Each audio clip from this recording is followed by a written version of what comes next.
Hey, we're alive. We're And live. Yeah, I'm here. Welcome to You Choose, a choose your own adventure style show through the entire CNCF landscape. Today's a finale, a chapter 2 finale. What have we done in chapter 2? I know nothing. We did things. We did a few things.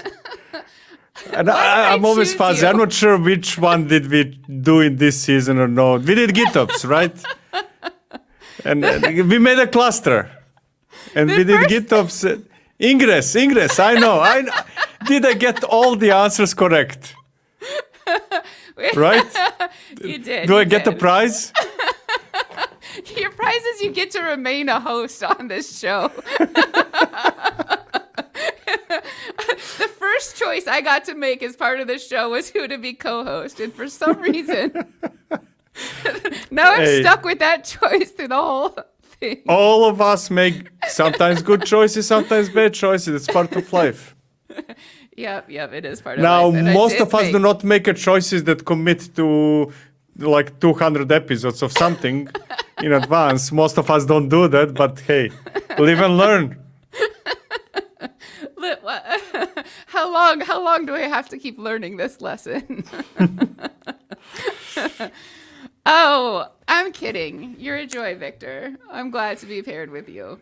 That's the That is all. The best jokes are those that are based on truth. Always. Ask any comedian and they will always tell you that they tell jokes that based on things that do happen to them. Yeah. So you don't believe me when I say that. I'm glad that you're my co-host. Yeah, but there is some truth in the other part that you said as well. All right. Well, the wonderful 5 minutes of music plays, I usually dance my way through that. And while I was dancing, I was thinking about like, what a crazy world we live in. I'm in my 40s. The internet didn't exist for my childhood. And the email really only happened when I was in college. My son exists because of email, because I made an email pen pal. Anyway, yeah. Okay, I thought that you made him by email. Okay. Okay, no. It's that okay. Technology hasn't come out yet. That's still the future. Okay. Good. But here we are, like, hanging out across the globe in real time. And this is our job. And how lucky are we? And what a cool freaking world. Al has a question. Al says it's raining cats and dogs here in New England. Should I prioritize watching the stream or watching my basement flood? I mean, if it's watching the basement flood, then better watch the stream. Now, if you're going to do something about your basement being flooded, then maybe that's a good choice. You're watching a stream either way.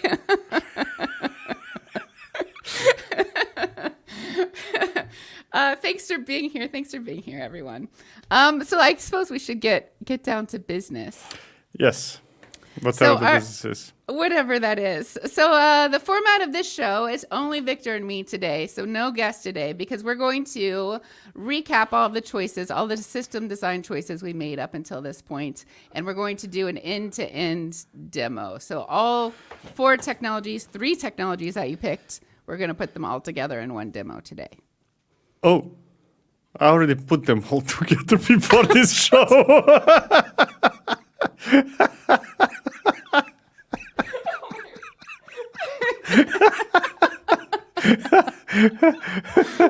Except Ingress, that was the last one. So I left that one for this episode and then some database and application and stuff like that. But so we're going to banter for 10 it's good to be minutes. organized and to know in advance what will happen so that we are synchronized. Excellent. The cluster provisioning piece will take a few minutes, so we should probably... No, that's done. It's not going to take a few minutes. But when we demo it right now for real, like, don't we need to start from the beginning? Yeah, let's start from the beginning. Yeah, so we're going to banter our way through those 10 minutes. So in episode 1, a few weeks ago, those wonderful times, we had... our first design choice is to provision a production cluster. And so to do that, we brought in 2 guests from 2 technologies. We talked to Cluster API, Rich Case from Cluster API, and we talked to, oh goodness, I forget his name, but a very nice man from Crossplane. Oh no, I can look it up while we do this. Anyway, I don't know either. Somebody. yes. It was male. Somebody male. wonderful, yes. Somebody who talked about Crossplane and did a really good job. And so we had those 2 choices for provisioning production cluster. And what were the positives and the negatives of each? When's a good time to choose Cluster API? When you don't choose Crossplane.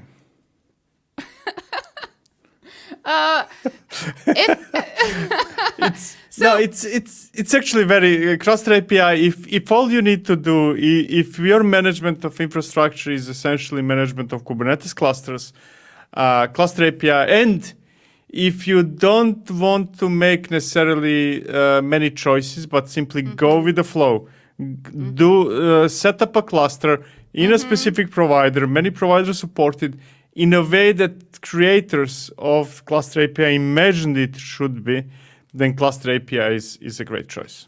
Cluster API is tried and true.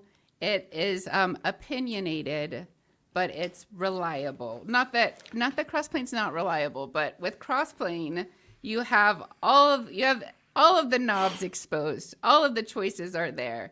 So that gives you great freedom to do whatever you want, but it also is a lot more work to get started. And maybe you like Cluster API's opinions, and you just want to go with that. Exactly. Well, what else do you want to say about it? Crossplane's a good use case, a good choice when you want to have control over all the things. Yeah. And when else when you is want it a to good have use control over all the things, and when you want to expose something as a service to other people in your company, right? So you want to say, hey, this is how you create cluster. I will take care of all the things that nobody else cares about, and you just define whatever we agreed that you should define. So it allows you to create that customized interface, right? So instead of people going through VPCs and subnets and internet gateways and all the things that nobody else cares about, they just go through the interface you create for them. Yeah. So with Crossplane, there are 2 ways to make a cluster. One is as an operator view where you have all of the choices, everything's exposed to you. And then that operator can also make, we'll say an apps person view, but someone else, anyone who's not an infrastructure person, they have their own view that has only the knobs that they care about and nothing else. Exactly. And then also with Crossplane, you can, part of that simplified view, you can give a developer, let's just say a developer, a choice to be like, I want GCP or AWS or Azure. They can have a choice. When I don't think that's possible with Cluster API, is it? Yeah, and of course you have all those available to you. Exactly. But not in the same It's more that interface. you're creating, you're exposing the choices to people, specific choices, whether that's which provider you should use or how many nodes you should have or which database you want to use. You're defining essentially what the choices are, right, for that end user. Yeah. Yeah. So, and then one thing that Rich Case said is that it can be a good idea to use Crossplane and Cluster API together. They're not mutually exclusive. What say Nothing you? is mutually. I haven't seen it much being in the wild. Usually, I've seen teams using Cluster API. I've seen teams using Crossplane. I haven't seen it in production yet, which does not mean that it's not happening. I just haven't seen it yet. But you definitely can. Why would you want to? That's the fuzzy part. I'm not sure. Okay. The fact that you can, it does not necessarily mean that there are real benefits. Okay, and we have a couple of questions here. Is Crossplane the same idea as Backstage, or are they different concepts? No, they're very different. Backstage, you think of Backstage as a catalog of stuff that you have, right? User interface that allows you most primarily to see what you have. Oh, those are the clusters I have. Those are the applications that I have and stuff like that, right? While Crossplane is focused more on how you manage that stuff, right? How do we manage X, whatever X is, clusters, databases, applications, this or that, right? It is not uncommon, and I've seen quite a few teams that actually use Backstage to visualize, transform Crossplane resources or Crossplane claims, to be more precise, into something that you can observe, and I repeat, observe through Backstage. So giving a UI to a Crossplane. Yes. And a UI mostly for observability purposes, right? I can see what I have rather than I can create one more of that, right? Okay, got it. Then we have another question. Also, I looked up our wonderful Crossplane guest's name. His name was Ramon Ramirez. Yeah, I knew that. I was testing you. Yes, as usual. And so we have another question. Is there a preferred solution between Crossplane and Cluster API when working with on-prem? So Crossplane, there is a theory and there is practice, right? In theory, Crossplane can be extended through providers to manage anything that it can talk to. But in practice right now, most of providers are focused on big hyperscalers like AWS, Azure, Google Cloud, and quite a few others like GitHub Provider and what's not. But I would not consider Crossplane right now as a solution that has out-of-the-box solution for on-prem, right? You would probably need something like maybe VMware, vSphere provider, or whatever you're using. It can be done, but it's not done as far as I know right now. So if you need only Kubernetes cluster managed on-prem, Cluster API is probably a better choice today, unless you're willing to create a provider yourself, which is not that hard. Excellent. All right, so then what did the people choose?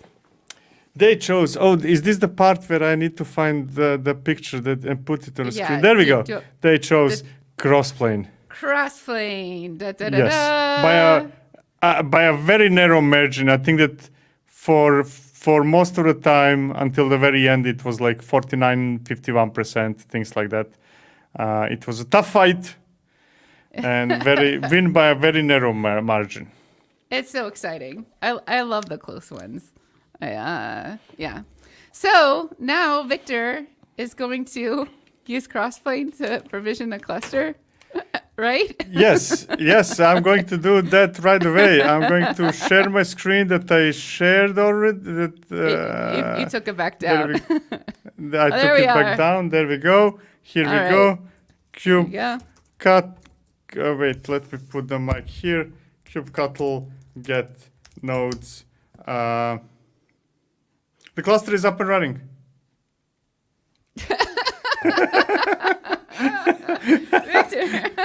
I did it already. So I can show you what I did essentially. The whole freaking point of this episode is to give an end-to-end demo. How can they know that? How did they know that? Tell me. Because we did it last time. Because we worked together on the format of this show. When was the last time? Tell me. So here's what I did. I'll show you what I did. I will basically I defined cluster claim, which you can ignore all this. What does matter is let me find. I defined specification that says most of this was added later. What does matter here is this section. The rest was added by Kubernetes. I was saying, hey, I want to have 3 nodes at least, medium-sized nodes, whatever the medium is for the given provider. I want version 125. And I'm going to create something called cluster claim. That's the custom interface that I made myself, right? That hides all the complexity. And I did something else as well. If I ever find it, there we go. No. And through labels, which I will eventually find. Where are the labels? I don't see the labels. Labels are somewhere. They're somewhere. I specified that it should be AWS. Actually, you can see here in the composition reference. I'm saying I want cluster in AWS. It could be Google or whatever. And the reason why I'm choosing AWS is because that was the choice made in the previous season. So. We put that to a vote. Oh, here that are was the labels. also a really close one. I feel like AWS won by like 1 vote. Exactly. Here are the labels, actually. Okay, so I created that, and as a result, I got claim running in my management cluster. You can see that it's successful. Created node pool. Even this output is custom. It's synchronized. It's ready. It's operational. Now, behind the scenes, that was for users, let's say. Behind the scenes, what happened is that claim created this. And now you will freak out because, first of all, because it takes a couple of moments until this appears. Come on, there we go. It created some role policy attachments and some roles in AWS and node groups and add-ons and cluster route, subnets, route tables, internet gateway, security groups, security group rules, route table associations, min route table association, VPC route, and it also installed some resources in that Kubernetes cluster, and it installed a Helm chart, right? So that's what's happening behind the scenes. That's what that's the differentiation between, hey, I can expose it in an easy way to everybody else, and I can take care of the details. And if I connect to that cluster, here we go. This is the cluster up and running. Maybe. There we go. It's cluster up and running. And if I remember that we should, if somebody told me, if somebody did not expect me to actually remember what we did last time, I would have done it live. I don't accept any blame for not reminding you.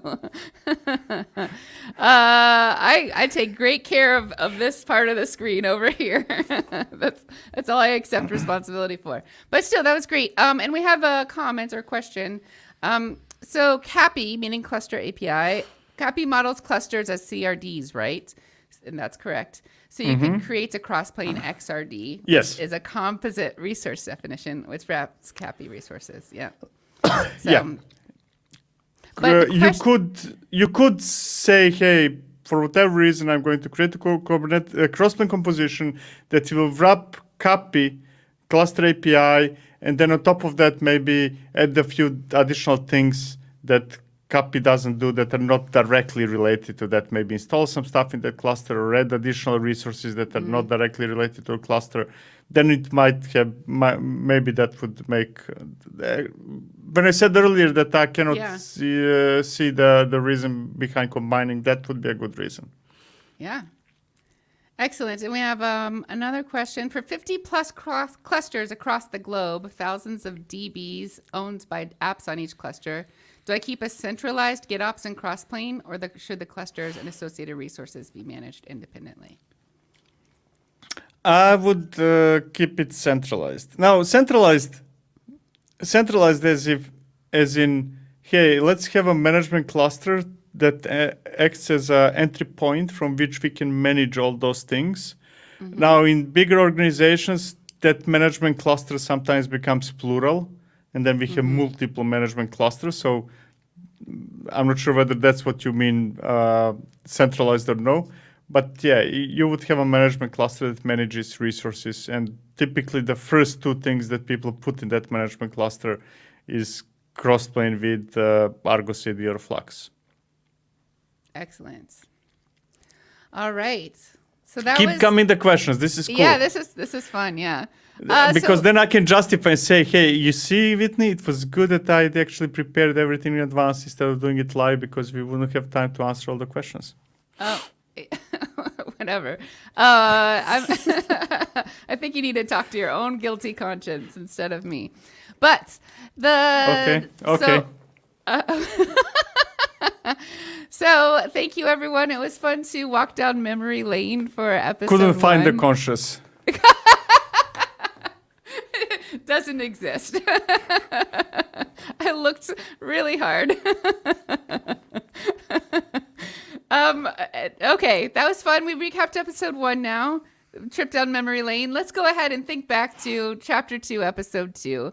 That's when we talked about GitOps, and that was a very, very exciting episode. So we had Christian Hernandez on talking about teaching us about Argo CD. We had Kingdon Barrett on to talk to us about Flux CD, and then, or we just say Flux in that case. And then we also had Scott Rosenberg talking about Cap Controller, which is another GitOps tool that's part of the Carvel toolkit. So let's recap those tools and how they relate to one another. Argo CD has the biggest community, hands down, I think. Yes, it has the biggest community. Yes, without. So I would say that there are three major kind of things about Argo CD as in differentiations. Largest community treats all the resources as Kubernetes resources. So it doesn't work directly with the Helm chart, right? It will not apply a Helm chart in your cluster. It will convert that chart into Kubernetes YAML and then treat it as such, which has advantages and disadvantages. Disadvantage being, there are no Helm charts in my cluster. The advantage being, I know exactly what I'm managing because it's not a chart. It's those 17 resources that were created from that chart. And the third one being... Oh, I think something that's related is because Flux knows what it's like, isn't just pure YAML. It actually knows what it's talking to. It can do like lookup values and pull values in, right? Yes. So that's an advantage of Flux, but then, you tell Yeah, me. I was now listing only advantages of Argo CD, but Okay, yes. but that makes it a disadvantage of Argo CD, I guess. Yes, exactly. That falls into... that's the not working natively in a way with Helm, YTT, whichever provider is kind of both advantage and disadvantage, at least from my perspective. Depends what you want. And this is everybody's favorite. It has a web UI. The UI. I gotta say something. I don't quite get it because I thought people didn't want to use UIs. I thought people wanted things to be automated, or UIs in general are kind of frowned upon because then you definitely need human involvement. So with Argo CD UI, you can create an application, let's say, right? Argo CD application, apply it to the cluster. And if you happen to work in the company where I work, I will do my best to fire you. Kind of that's the type of situation. Now, there is the other part which is actually very useful in Argo CD, and that's visualization, right? So not for managing stuff, but hey, let's take a quick look at what's going on, right? In that case, UIs in general, I'm not talking about GitOps now, but in general, when you want to visualize things and observe them, UIs tend to work better than terminal, right? Yeah. So the Argo CD UI is nice to be able to observe what's happening, but not necessarily nice because you could press the little sync button in the corner there. Yeah. Don't do that. Excellent. So the benefits of Argo CD, big community, everything is YAML for better or for worse. Like it treats everything as one YAML resource, and then the UI, a superior, rich UI.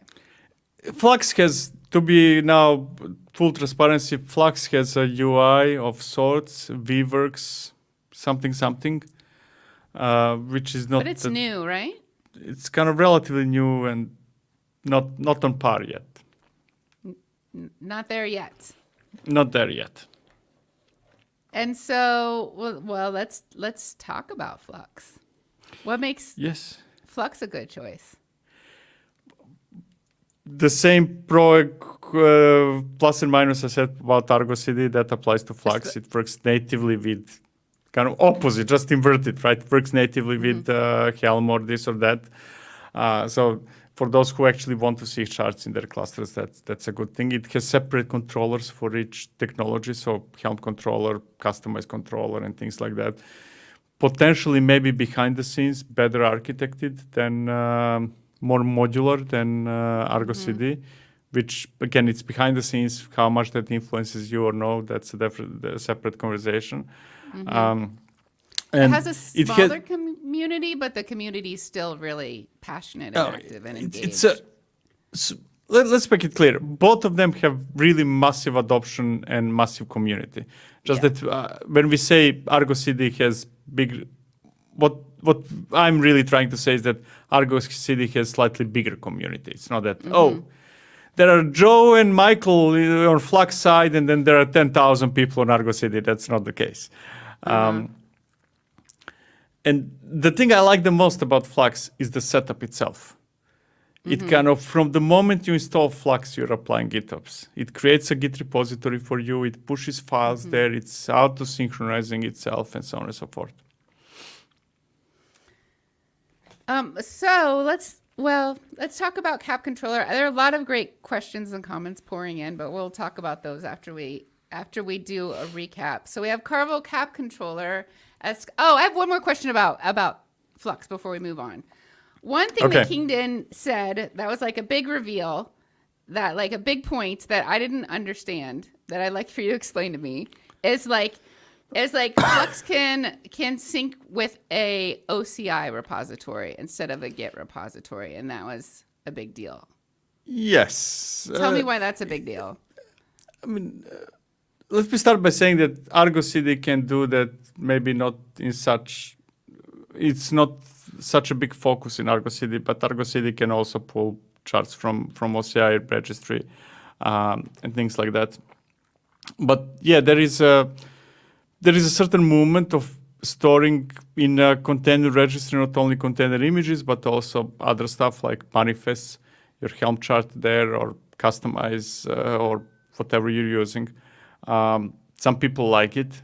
I'm not convinced myself. I think it's using OCI registry is absolutely amazing when you're distributing software as third party. Hey, there's the registry. Just point to that address and you get it, right?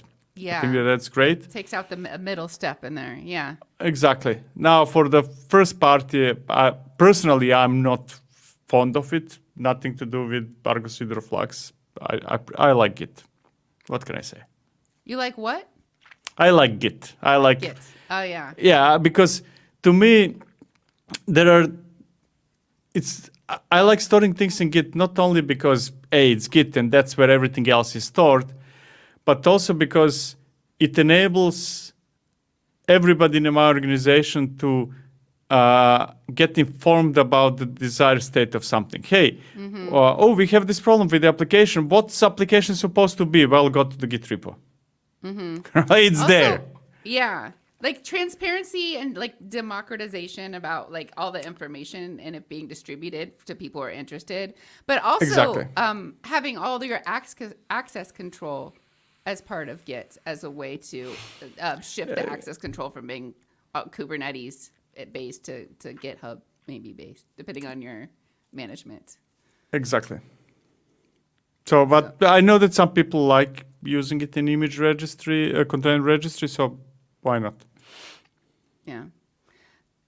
Okay. So the fact that I didn't get it, you made me feel better about not getting it, because maybe if someone in the chat can explain like what, because people did seem pretty excited about it, but I just didn't understand. And then we have Carvel Cap Controller, which is also a good GitOps choice. It gets the job done, but it probably doesn't have the community or the wide adoption of the other two. Scott's presentation, he talked about having autonomy with whatever tool you're using to define your application, I didn't maybe completely understand that, because it seems like other solutions offer tool autonomy also. So from my personal perspective, and this does not reflect what other people think and things like that, right? To me, Cap Controller shines when combined with the rest of the ecosystem, right? I can have, especially in this context, Carvel, right? I really like using YTT, which is, by the way, what we're going to use today. Y'all chose, Yeah, exactly. Hey, YTT, Cap Controller, this or that. There are 5, 6, 7 projects in Carvel ecosystem, and on top of that, if you combine it with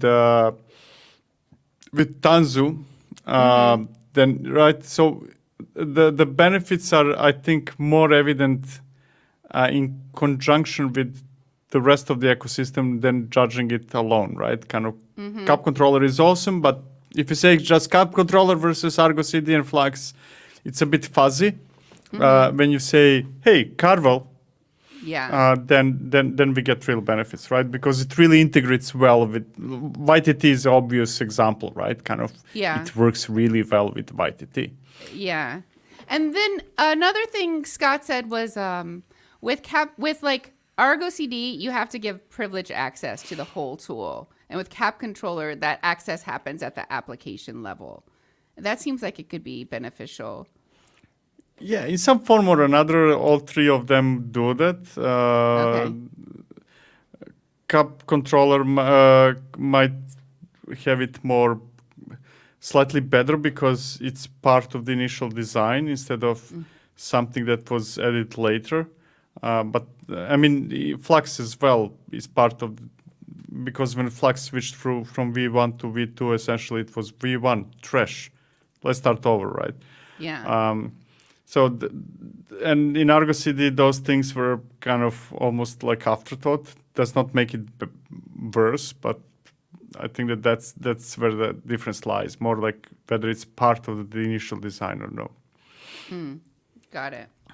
So then Cap Controller is also, in addition to being a GitOps tool, it's also a package manager. So Scott talked about how you can do package management in the cluster and like how it's really good for air-gapped situations. So now we're going to talk back at you friends who have been talking to us the whole time. But I just wanted to have a conversation that was interrupted. So we have a question back from our Crossplane conversation. What is best practice for managing states in Crossplane management cluster? Yes, so state of Crossplane or any other Kubernetes native tool is etcd, right? And there is a good reason why it should be etcd because etcd is distributed storage. It will live on all your, in most cases, not mandatory, but on all your control plane nodes. So etcd is, now we can talk whether etcd or some other similar storage, but it's definitely better choice for state, especially in fault tolerant fashion than, let's say, just this drive, right? Now, it's etcd, and you can back it up if there is a need to do that, or do whatever else you're normally doing with Kubernetes. But yeah, the short answer, etcd, yes. Cool. Or whatever you're using instead of etcd in your Kubernetes cluster. Yes. And then we have a comment from Bill. Bill's sad that Flux didn't get picked. I'm a little sad too. Spoiler alert, Flux didn't get picked. But I also, Kingdon got really nervous during his presentation, which was a great presentation, but I think it was a thread on Twitter. He like wrote about how nervous he got, and he had another recording of him doing his presentation, like how he meant to do it. So if you haven't seen that, it's worth looking up. I was rooting for Kingdon. Let me say this. You cannot go wrong with either of the two. So if you choose Flux, I don't think that there is a strong need. If you chose one or the other, there is no strong need to switch to the other account. Oh, this is so much better. It's not. Yeah. That's a great point. Rowan says just make the Argo CD GUI read only. Yes. And then Revi, Tecton is not a CNCF project. So that's why we didn't talk about Tecton. We're only talking about CNCF projects here because we have to limit the scope somehow. Because it's already a massive undertaking we've gone about as it is. Tecton is actually one of the few founding projects of CD Foundation. Tecton is? Tecton, yes. CD Foundation. Got it. Not CD Foundation, CD yes. Foundation. Yorda says their biggest struggle is the chicken and egg of Argo and Crossplane, fully repeatable in GitOps. Crossplane to provision the cluster with Argo and Crossplane that has the original Crossplane manifest. Yeah. That's, I guess, more of a statement than the question. But yes, you need to have a cluster where you're going to run Crossplane, just as in every single solution, either you go for SaaS, right, which gives you whatever means are there, or you need to set up something. Now, whether that's a storage somewhere, or it's a cluster or something else, every single tool requires you to set up something in advance. Now we can argue that in case of Crossplane, that's Kubernetes, which requires a bit more. But once you set it up, you can let Crossplane manage itself, so it's fine.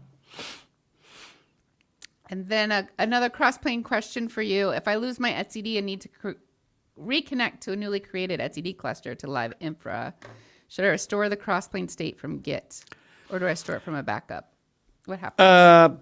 So depends. In most cases, you can restore it from Git, right? You can just create a new cluster, install Crossplane, apply the manifest, and it will continue managing the stuff that it was managing before. There are exceptions, though. In some cases, some resources in some providers cannot be uniquely identified in advance. Meaning that in AWS, you cannot create an ID or a name of VPC. The name is going to be auto-generated, right?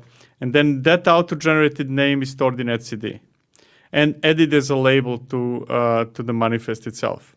Now, if you apply the manifest from Git, that ID that was auto-generated does not exist, and Crossplane would not take over existing VPC, but create a new one. And there are not all AWS resources like that, but there are few that are. You can either restore from etcd, that's option one.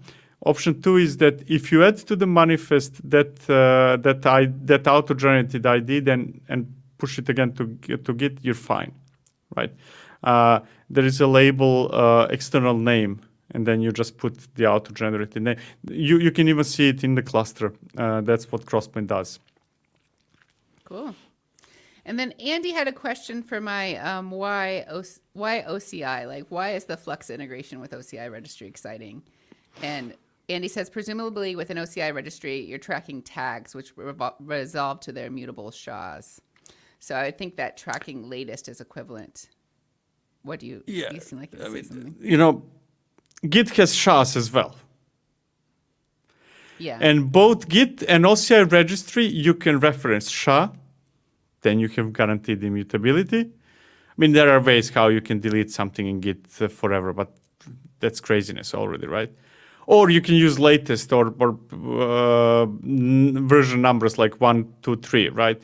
And in both cases, if you use latest or version numbers, they can be overwritten. And they can be overwritten both in the container registry and in Git. So I still see that being on the same. And then George says maybe it's because some people use OCI triggers. It gets connected to the build system, and the build system pushes OCI. And so the OCI is what triggers the deployment. Yeah, but again, you can send triggers from registry and from Git, or you can have events watching registry and Git. Same thing. Yeah. There's also a tool I'm sure we'll talk about. I'm pretty sure it's maybe it's not CNCF. Anyway, there's a tool KPack that also like watches a source and rebuilds an image with build packs. Yeah, they're ways. I like that about this ecosystem actually. So until you go crazy and say enough. Please, no more. I understand why y'all practitioners like would go crazy and say that's enough, but it gives me job security. I'll talk about them all day. So that was chapter 2. Wait, we need to do our demo and show the winner. Yeah, the demo or the winner? The winner first, because otherwise how are we going to know what we demo?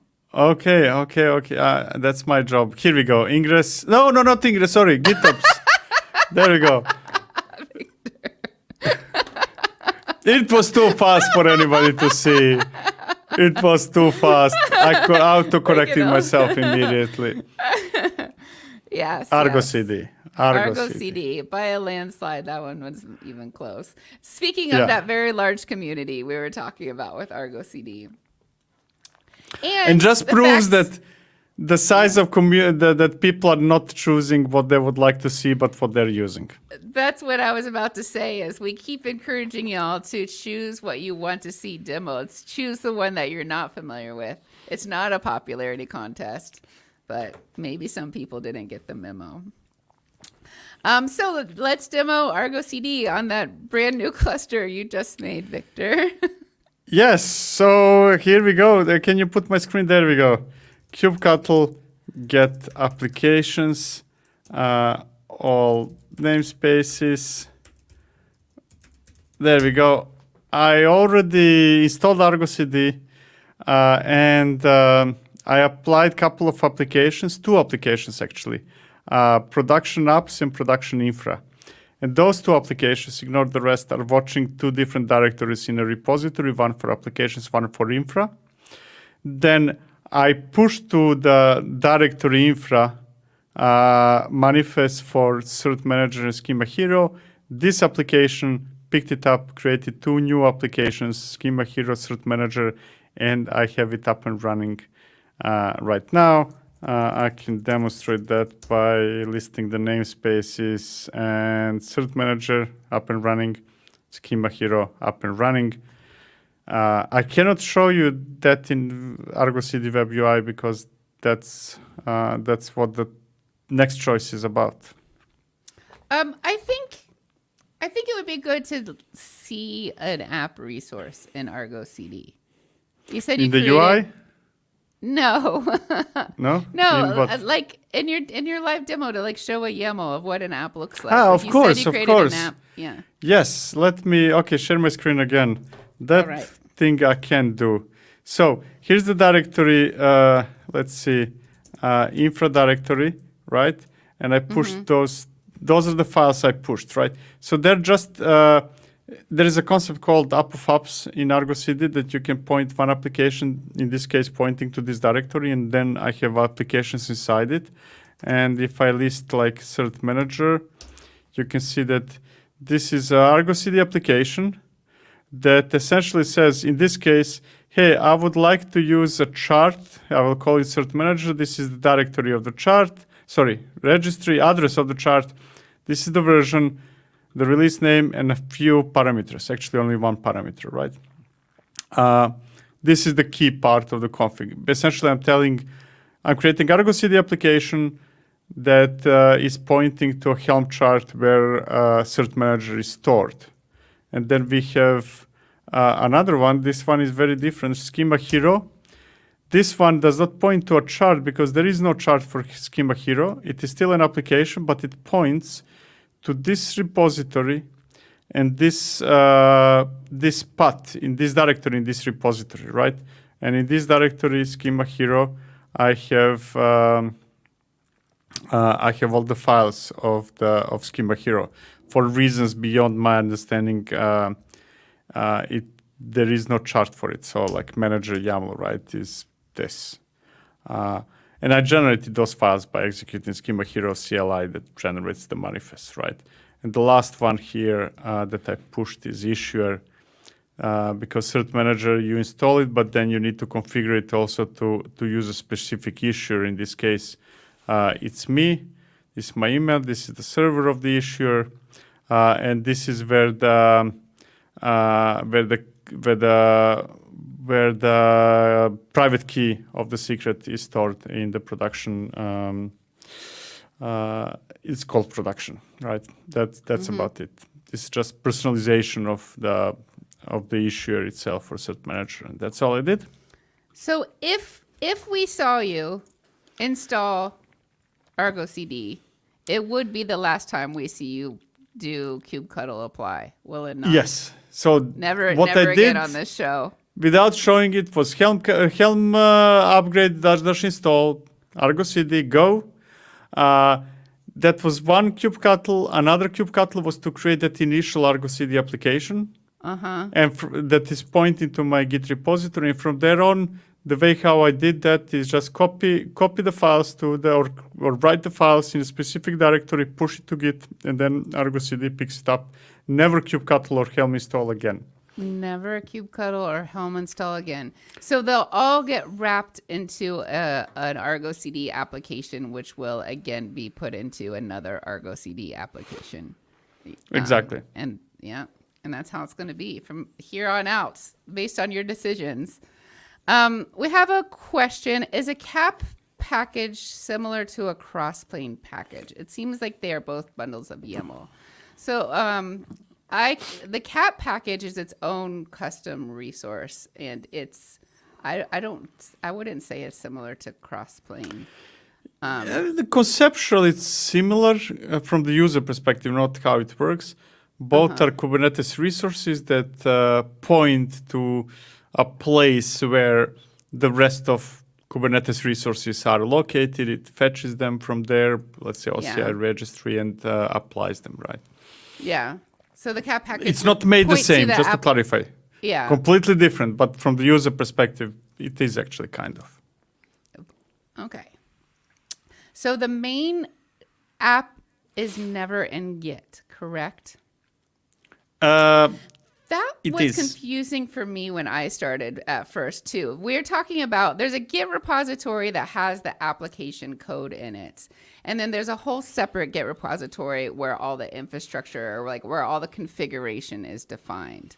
So in this context on this show, we're pretty much always talking about the infrastructure Git repository that has all the configuration, and it's pointing to the other Git repository that has the actual application code.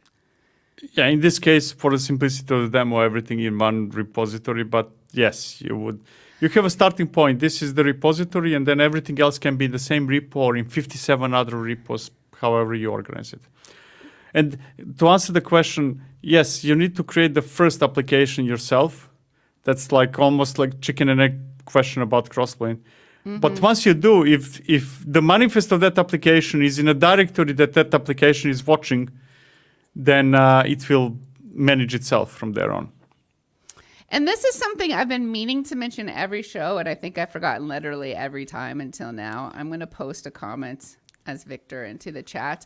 This is speaking of Git repositories, all the demoing that you see Victor doing is from this Git repository. So if you want to work your way through chapters 1 and chapter 2 with your own choices, not based on what the people chose from Twitter, then you can do it yourself. DIY, your own you choose. Make whatever decisions you want. The world is your oyster. And then we have a comment from Rowan. I prefer application sets with a Git generator over app of apps structure. I'm old-fashioned, meaning that I personally prefer app of apps, but application sets, especially if you have an application in many different environments, then application sets is a good choice. Application set is essentially in the background, behind the scenes, creates applications for each iteration, for each element in the application set. So it is doing more or less the same, but it helps you automate some of the work. So it's cool, yes. Cool. I didn't know about application sets. All right. We're on to the final episode, which was about Ingress.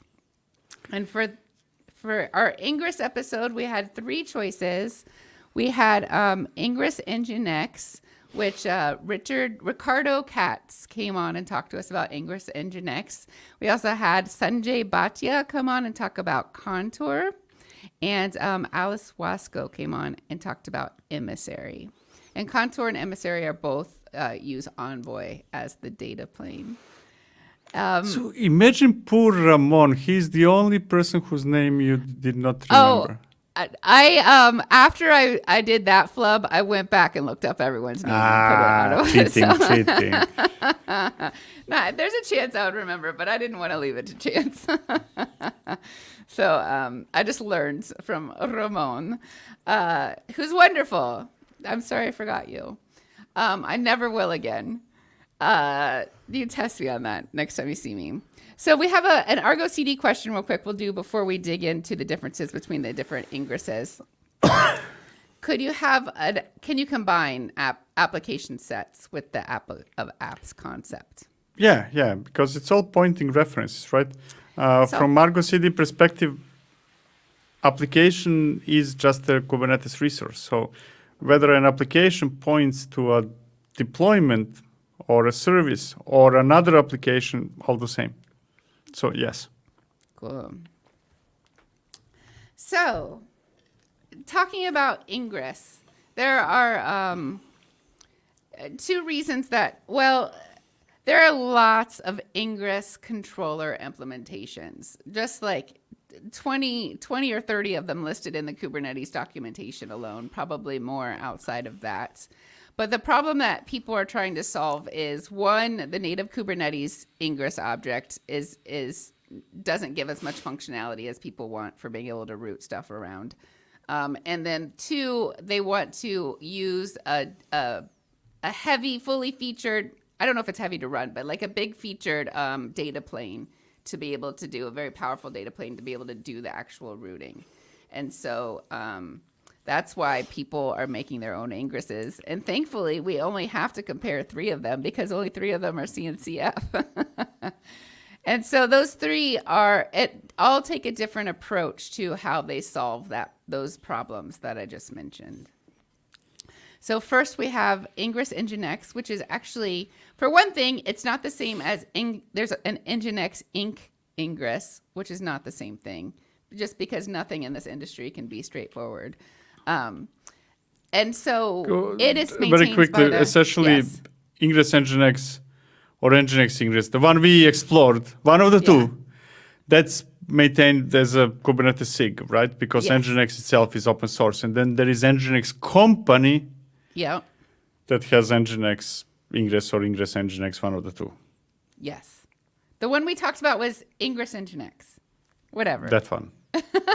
Just like Gateway API and API Gateway. It's which is an important concept actually in this context, but we'll get to that. So Ingress Nginx adds that functionality that people want by adding annotations to the native like Kubernetes Ingress resource. So that was the way I understand in the beginning that everybody did it before they figured out better ways. And so that place is kind of that can I just straight up say it's an inferior way of doing it? I feel like we try not to have opinions, but yeah, I think that Ingress is inferior way of doing it. Period. With or without labels. Like the Kubernetes Ingress object, you mean?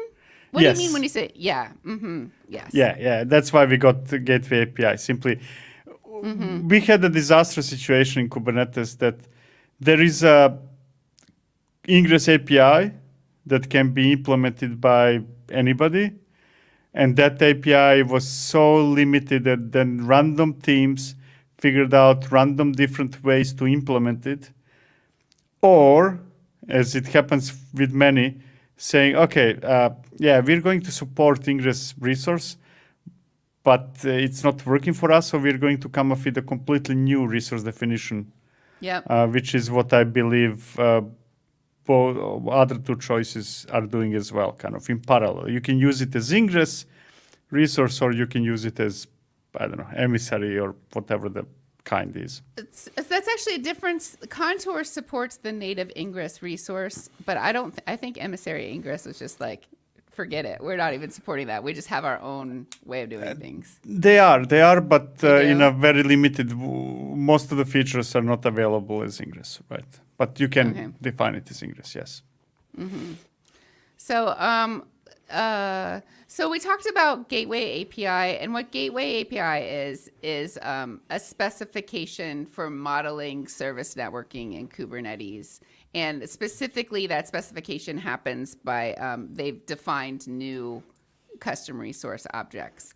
Now, this is a specification; it's not an implementation. So all of these 30 Ingress choices, if they decide to work with the specification, they'll work with these custom resources and then maybe add their own additional functionality on top of it.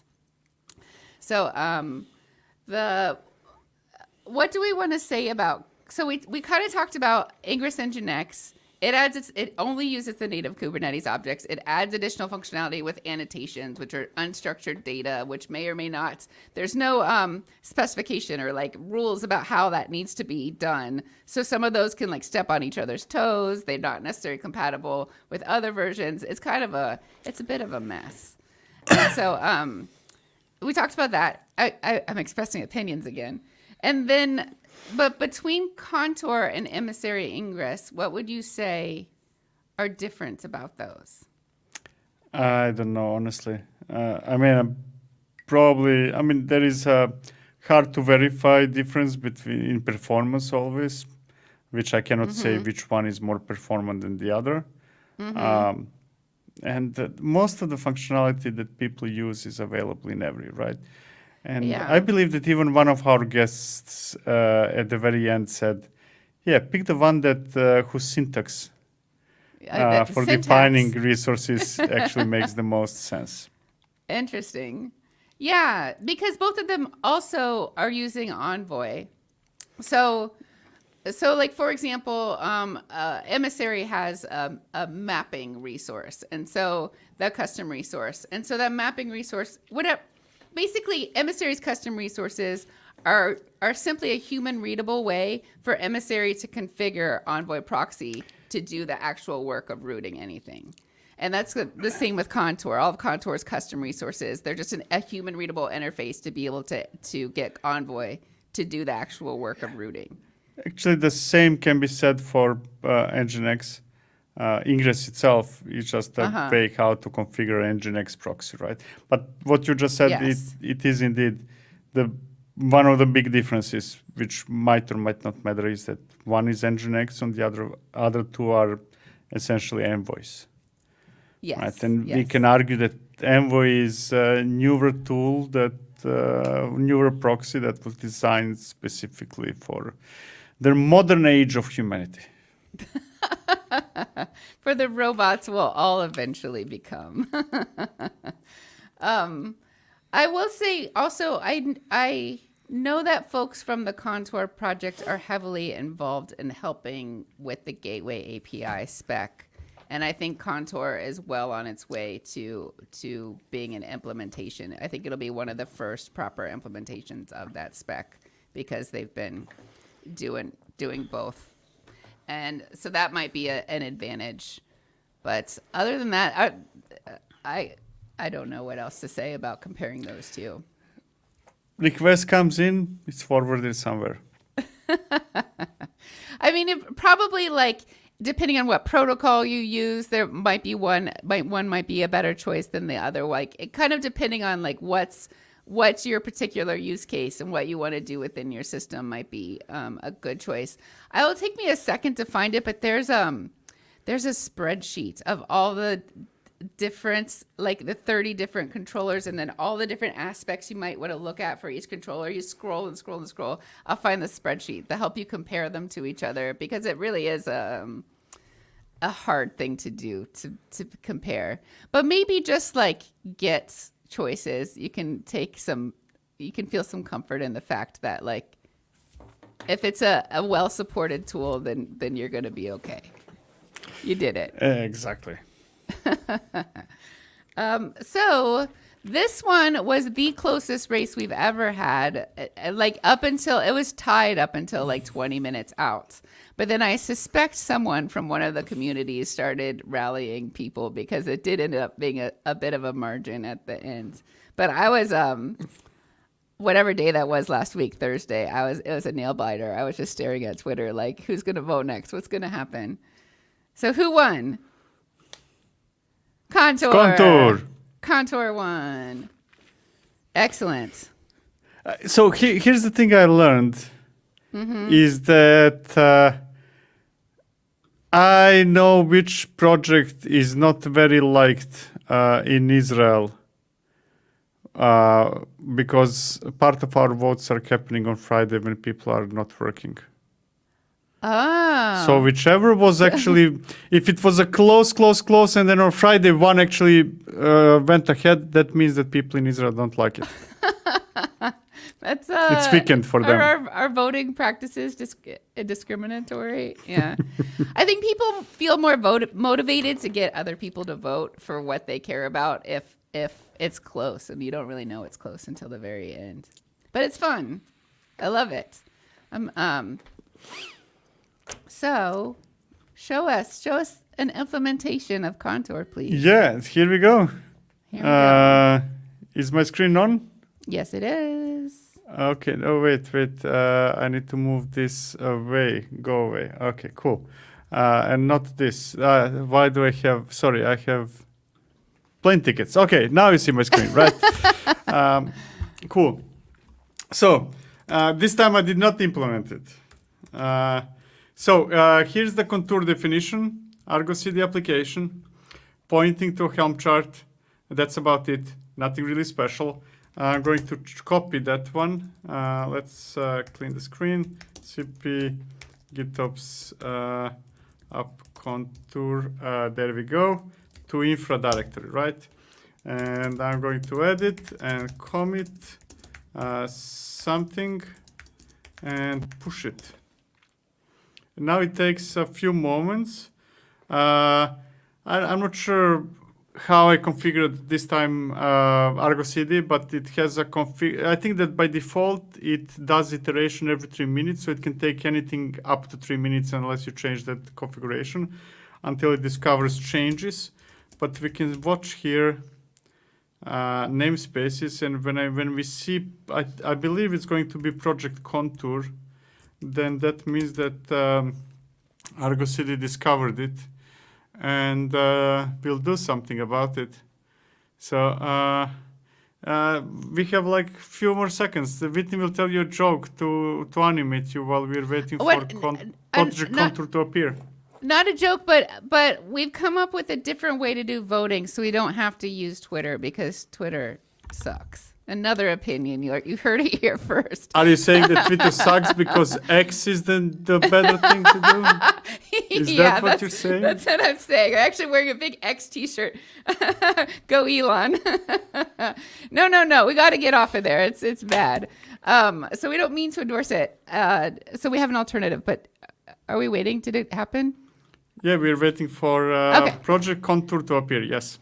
Okay, so what I'm thinking is, and tell me what y'all think, is that we'll put up. I already made a you choose namespace in the CNCF works. I said a namespace. A you choose channel in the CNCF workspace, the CNCF Slack workspace. So if you go there, there's a you choose channel. There's nothing in it. But I was thinking in the future, I was surprised that I could just make a channel in the CNCF Slack workspace. But in the future, we'll put our polls there. That seems better to me than Twitter. But I'd love to hear Yael's opinion on that. I'm excited. Yeah. Victor, you're not sharing the screen. Are you doing stuff that we want No, to see? I'm just checking whether I messed up something so that I don't embarrass myself live. Yeah. That's and what then I'm the doing. other thing I'll say, I'm going to put this on the screen, but no one can see it now. And in the chat, this is the link to that spreadsheet I mentioned that compares all the different Ingress controllers to one another. It's a beast of a thing, and kudos to the people at Learn Kate's who put it together. So check that out if you need to. Can we see you troubleshoot? Can I put you back on? Yeah, put me on screen. Yeah, why not? Yeah. It's.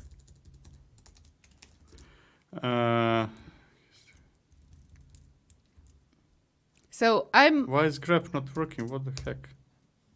You broke grep. I broke grep. Yes, exactly. Services. Okay. Yeah, I know what I did wrong. So I'm going to open a UI very quickly, and we're going to see. I'm going to see. No, I'm not going to. Permission denied. What the heck? 8080. Probably. No? Wrong. I always missed the order. Like this. Yes. Now I should be able to see Argo CD. There we go. Here's my Argo CD. There it is, that admin, UI. Admin 123. That's the UI that I wanted to expose through. There we go. I refresh. Beautiful. There we go. Here we go. I was just too hasty. Refresh is a way to speed up Argo CD discovery, right? So here we go. kubectl get names and namespaces, and there should be project contour. There it is. Now, one thing that Ingress will do, actually we can see that project contour. So it will create, since I'm running in cloud, it will create external load balancer. Here we go, load balancer. It created external load balancer, and the external load balancer returned external IP, which in case of AWS is not IP, which is something I really don't like. But so I need to discover the ID of that something. It will take probably a minute or two until that load balancer fully kicks in and it becomes discoverable. And once it does, I will have the IP and I will be able to show you Argo CD UI and pretend that you haven't seen it through port forward. So while we're waiting, Victor and I have some exciting news, and that is... depending on the news, it might be exciting for me as well. Maybe I don't know what the news are. You know, but if you're doing this, well, we'll leave some suspense. Oh. Yeah, are we this waiting will take still? a minute or two. Okay. It will take, I think it takes 2 minutes for AWS load balancer to kick in. Okay, I can so I fill will share 2 it minutes again. with news. The news is that we've been invited to keynote at KubeCon China.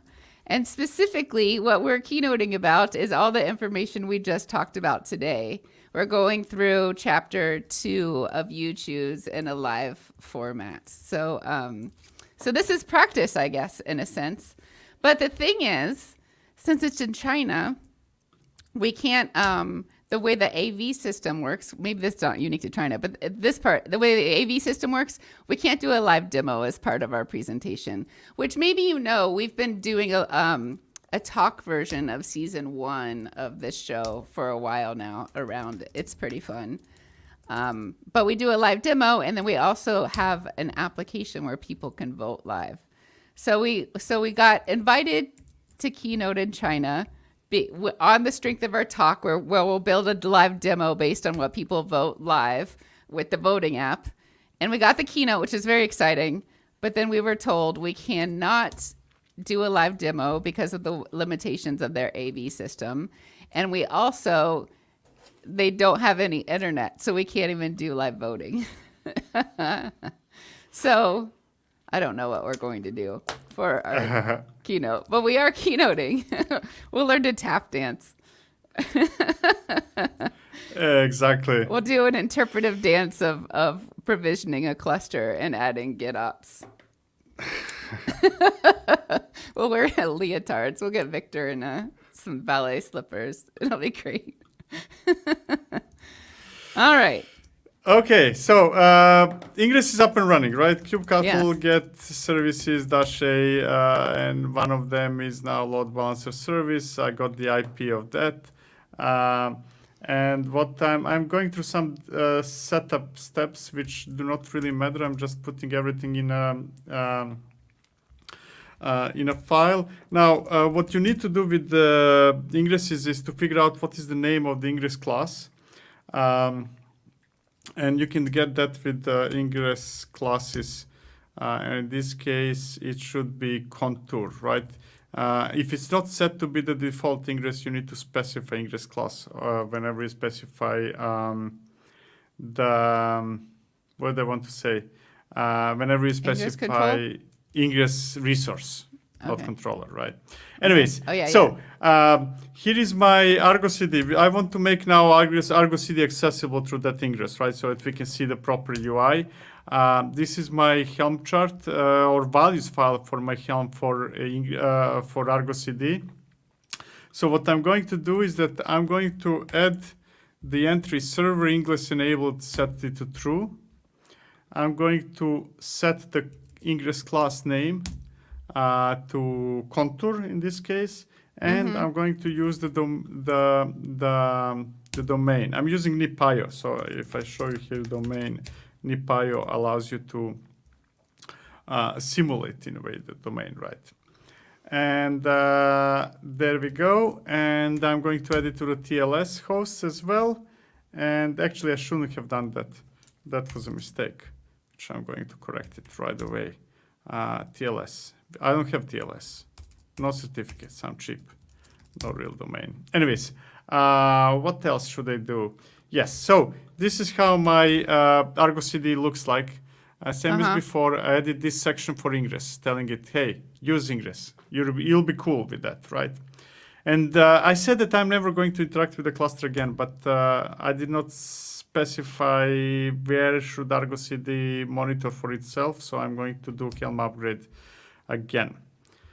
This is the same command I executed before, just this time the values file has Ingress over there, right? And then that will take a moment or two. Come on. So Please. in chapter 1, we made all the design decisions to get an application from a developer's laptop through to a development environment. But we have this main character who's an application, who's going on a journey. And so now our application character is going through getting from a development environment to a production environment. And so what I expect to see when this is over, tell me if is our actual application running, not just the Argo CD UI. That's coming after this. Okay. First, I want to enable visibility into what Argo CD is doing, by adding Ingress to it. And then I'm going to, there we go. Next, I'm going to deploy application using Argo CD. But before I do that, let me open this in a browser so that you can see Argo CD in all its glory. There we go. Come on. If it works. If it doesn't, then we are in trouble. Sometimes kubectl get services. The external load balancer in AWS actually is not. I really dislike it. So sometimes it reports wrong IP. What is the IP I use? 48. 48 looks okay. Come on. GitOps. Let's see the ingresses. Get ingresses in all namespaces. Yeah, is that the address I'm using? Yes, it is. It should be working, or maybe it won't. And if it won't, then we're in trouble. We're not in trouble. I can do kubectl port forward. Never do port forward in production, but here it will work without me going crazy. I'll figure out why this doesn't work later. For now, what does matter is that I can ignore. Imagine that I actually did work. I don't know why it doesn't. Come on. Okay. Anyways, here is Argo CD. I have this application that is empty right now, and it is monitoring directory up, right? So what I'm going to do is move this first on a side because there is no reason for you to see it. And I'm going to deploy the application. Now, what did we choose? I think Andy's onto something. Isn't it HTTP, not HTTPS? Did I copy HTTP? Yes. Silly me. I even have a notes that say don't copy HTTPS if you did not set up the, let me see. Yes, Andy. Nice job, Look at Andy. That. There we go. This is now the correct one. Admin 123. Thank you so much. That was silly of me. Rowan says it's Victor sweating. Yes. So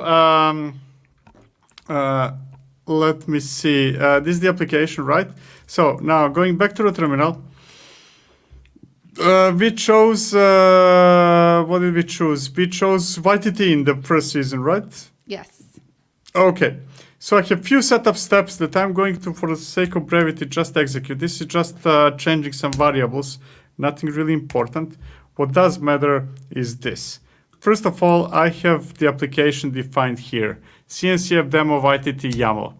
And essentially what it says, another Argo CD application. This is the repository that you should be monitoring. This is the directory you should be watching for production, YAML production, right? So I'm going to copy that file to the apps directory. Here we go. And I'm going to replace a couple of things. Nothing really important, so no need to waste too much time. I'm going to explain it quickly. I'm going to change the tag of the image to be whatever I built earlier. I'm going to change the host of my application to be CNCF demo, whatever is the IP that Ingress just gave me, and change the class name to be contour in this case, right? And then I'm going to execute YTT. YTT, essentially, I'm telling YTT, take all the templates, take all the stuff that define the application with all the variables and so on and so forth, generate YAML output, and then store that output in this file. And this file is in a directory YAML prod, which is what I already configured Argo CD to watch, right? Cool. So I generated, used the YTT to generate YAML output with the correct tag, with correct everything. It's ready for production. Like Ingress should be pointing, there we go, right? Ingress is pointing now to this temporary domain. And what I'm going to do is git add, git commit, it's still something, and git push, right? Now if I watch for kubectl -- namespace production get all and ingresses, at one moment my application will be running in this namespace, which is not right now. And why it's not is because Argo CD is not literally working all the time. It goes in loops. So I'm going to click refresh, which will skip waiting for the next iteration of the loop, give us 1 minute advantage. And you can see here application being created. Here we go. Application, there is service, deployment, and ingress, right? And if I go back to the terminal and list the stuff, come on, there we go. You can see that we got service, deployment created replica set created a pod, and we got ingress through which application is accessible, right? So let me go back. We don't need this browser anymore. Now, the thing missing here is to set up the database, because this application requires the database. We're going to use Crossplane. Nothing to do with choosing Crossplane for the cluster, but in the first season we were choosing how to run the database. It ended up being Crossplane. Again, setup steps, not important. What does matter is that I'm going to set it up as through YTT, right? So there is this resource here in YTT that I already defined, Postgres Crossplane YAML, right? This is YTT template that essentially says create SQL claim, some labels, and some parameters. Now this is too complicated, more complicated than it should be, but simply because there are all the variations. Okay, if you chose to run it locally, it would be this. If you chose to run it using Google, it would be that, and so on and so forth. Similarly, in the no need to explain, show the rest of the files. What does matter is that I have a variable here saying, hey, database should be enabled using Crossplane, in this case AWS, which is the value of XP destination here. And I'm going to change a couple of other values. Like I'm going to say that the ID of the database is going to be CNCF demo DB. So if you're using Helm, this is similar to changing Helm values file. And I'm going to say that database should be secure, because who cares about security? Nobody. Until the next season of our You Choose. Yeah. And finally, we need to manage schema of the database as well. I already configured schema here, which we chose also in the first season. And I just need to enable it here with YTT values. And then I'm going to do the same thing as what I did before. Use YTT to output YAML, store that YAML in the same file that we are using right now. Now this is different file. Like you can see that there is a table for Schema Hero to define the table, the database for Schema Hero to know how to reference it, secret with the password, which you should never put as a secret, and SQL claim from Crossplane that will manage the database. Again, this is composition. I'm not showing you the details of that composition. And finally, the deployment itself. This is the application itself, has now some environment variables that point to the secret where database authentication will be stored so that application can connect to it, right? Easy. I mean, it's not easy, but it's done. So git add, git commit, git push, right? Now, if I go back to Argo CD, let's put the browser back and refresh so that we don't wait. You should see here, there we go, right? You can see the secret is being created. Database and table from Schema Hero will be created. And the SQL claim, this one, is Crossplane that will create the database, in this case, a managed database in AWS, right? And if I go back to my terminal, kubectl get managed, you should probably see now Crossplane resources being created or will start being created soon, unless my poor cluster collapses. Come on.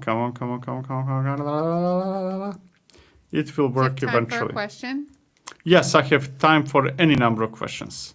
Luke has a question. I believe Argo does a soft refresh every 2 minutes and a hard refresh where the referenced remote repository every 24 hours. Any luck configuring the hard refresh interval? What was the first one? 3 minutes, you said? 2 minutes is what Luke said. 2 minutes. Okay. I thought it's 3. Okay, so it's 2 minutes. Yes, you can change that. Soft refresh can be changed. The hard refresh, I never even tried changing myself, so I'm not 100% sure when that is. Now, this will take quite some time to actually finish, because in AWS, I think it takes around 20 minutes. So we might revisit the subject later, but for now, what it matters is 20 minutes. Too much to wait for it. Let's continue the show. The database will be created, an application will be connected to the database, and database will have schema, because it cannot do anything without schema, and then we will live happily ever after. Yeah. I mean, it's a little anticlimactic, but I think that's the end. Living happily ever after is anticlimactic for you? What? No, just that. I mean, we don't have a You're a mean person. Yeah. I if things are going poorly, I don't know who I am. No, I have a freaking. I am living happily ever after. This is the ever after now. It's happening. So I think it's a wrap on terms of recapping chapter 2. We can do a quick little preview for chapter 3. So we're probably not going to start chapter 3 for a few weeks. I imagine I'd like to get through a keynote first. And then we'll start chapter 3. And chapter 3 is going to be about security. And I think we have 24 different security projects to talk about. So that's going to be policy stuff, runtime policy, runtime security, like runtime engine. We got where we're going to store secrets. How do we bring those into Kubernetes? We have networking stuff. We have service mesh stuff, maybe. Is that happening next chapter? Yes, service mesh is there as well. Yes. Yeah. Yes. I mean, service mesh is many different things, but among other things, it gives us mutual TLS, which you can probably put into a security bucket. I mean, there are also policies involved and things like that. So, yeah, definitely part of security. Yeah. Image signing. That's one of them. Yeah, that's also. Basically, it's been like these first 2 chapters have been really, really fun. They've been pretty linear where nothing changes depending on what you choose. And And they've been pretty straightforward. I think security is where it starts to get a little wild. Like, for example, for policy tools, we have something like 6 to choose from. I don't think we're going to try to do 6 in a whole episode. I think we're going to do a tournament. Do like a bracket. Yeah, figure it out. yeah. It's going to be fun. But I think it'll start in a few weeks. It'll be a couple months even. But we'll get to it, and we're excited. And is there anything else you want to say in closing? Anyone have any more questions? Yeah. We did it. We did it. Chapter 2. This is a success. Don't forget, you can check out everything and do all the code yourself at the demo. And if something doesn't work, and it probably doesn't, then just open an issue and we'll fix it. Or you fix it. Yeah, either way. Cool. I think that's a wrap, friends. Yes. So looking at Luke's last comment question. Yes, rate limiting. I'm not sure whether we'll cover it in security because there is a lot to cover there, or because service mesh will actually be featured in more than one episode with different features. So not sure whether it will be covered in the first round, but yeah, rate limiting will be there for sure. Sooner or later. Sooner or later. It might be many months, but someday we'll talk about it. All right. This has been a blast. Thank you, everyone who tuned in today, everyone who watched the season. And thanks to those who watched the recording. Have a wonderful few months. Bye. Cheers.